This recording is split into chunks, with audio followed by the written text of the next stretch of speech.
Bay. We'll talk to you soon. We'll see you, brother. Carla, are you with me? Hi there. I like your government things. That should be a commercial. How about it? I am on the line with Carla from Chester County Ramblings, and she, as usual, is reporting on the various items around Chester County. Some people call her a gossip. Some people have worse names for her. I call her Carla. Carla, what do you got for me today? Well, other than I filed my first police report as a blogger in Chester County, but we're not talking about that. It's pretty funny when, men just don't understand. When a woman says no about anything, generally speaking, she means it. I thought it was parents just don't understand. That was No, it's parents and adult men who act like children. Yeah, well, I'm right in there with them. So let's go. What do you got? All right, we're starting in Tredyffrin this week because they love a spotlight. In Tredyffrin, there is a perennial problem with off-campus student housing in the Panhandle, which is actually timely to talk about considering the breaking news about Villanova University off-campus housing and rape, and I'm not going there. But anyway, they have problems with the student houses, in particular in the Panhandle, which is on the Upper Marion and Radnor borders.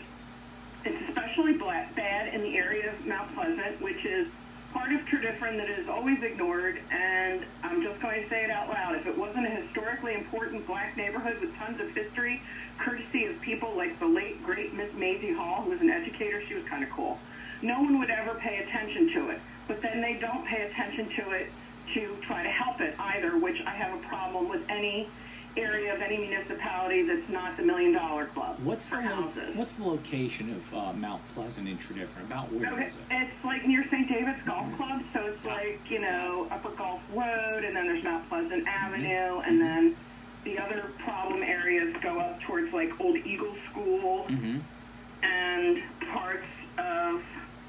other parts of like Upper Gulf that I'm not really sure which township. Okay. So anyway, what's going on? Mount Pleasant is subject to predatory, inappropriate, looks like bad condo townhouses suitable for like Sea Isle City or another overbuilt New Jersey beach town. Without the beach. Tredyffrin never got with the program with an off-campus student housing ordinance until like 2009, and then they grandfathered a lot of the worst houses.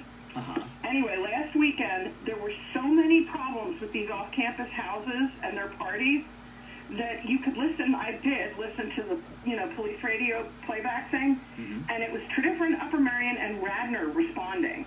It is interesting to note, if you listen to the police call, and a resident remarked on this too, that parties over 100 were massive when not in Mount Pleasant, which again, Tredyffrin always tries to ignore.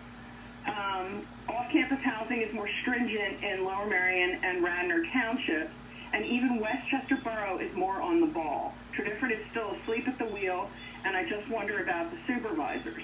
Also Tredyffrin this week, the craziness that ensues when fake news becomes reality.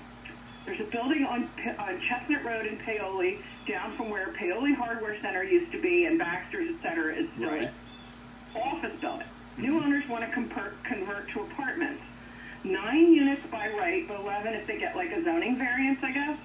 Well, last week there was a Tredyffrin supervisors meeting packed to the gills about this issue, fueled by misinformation posted on social media declaring that residents from developments called Shadow Oak, wherever the heck that is, I don't identify by my development, because I don't live in one, and other places were told, and I quote, because I saw the screenshot, our Governor Shapiro apparently bought a building in Paoli to be used for illegal migrants. I mean, I saw that. I saw that. Moment. Yeah, I tried. I looked all over. I couldn't find any evidence of that. Well, I looked. I pulled who bought the property. And the applicants who were the owners who were there with their lawyer, who was George Grossman, who's a very good land use lawyer, by the way, they didn't look anything like Joshie Shapiro. They talked about rental units, and they talked about attainable rent, but they didn't even say they were getting Section 8 or HUD or anything like that, just regular apartments that were more reasonable. Right. It's happening again in September. But I come to the most important thing of the week. I'll tell you what.